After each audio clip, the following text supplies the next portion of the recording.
श्री स्वामी समर्थ सगळ्यांना. चला आज आहे गुरुवार, आज करायची आहे स्वामींची पूजा. आता स्वामींना मी हातामध्ये ठेवलं आहे, नंतर त्यांच्यावरती फुलांचा अभिषेक केला आहे, नंतर त्यांना चंदनाने,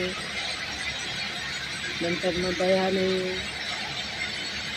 हा हे मध टाकून थोडीशी साखर टाकून नंतर दुधाने आणि मग स्वच्छ पाण्याने त्यांना धुवून घेऊन त्यांच्यावरती अजून फुलांचा अभिषेक केला आहे.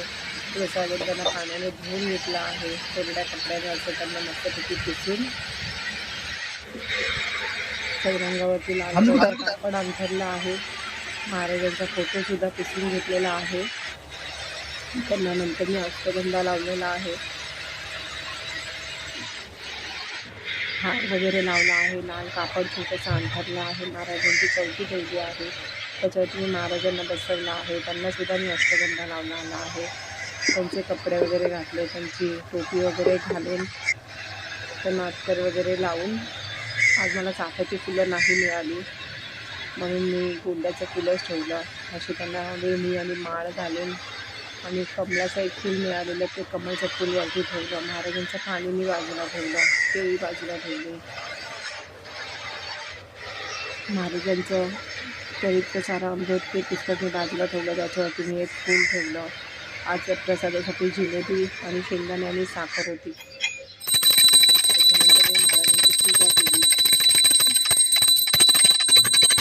पूजा झाल्याच्यानंतर जेवणामध्ये आज मी त्यांना बनवलं होतं पुरी, राजमा, बटाट्याची भाजी, फुलावर बटाट्याची भाजी, जिरा राईस, खीर आणि नई पापड.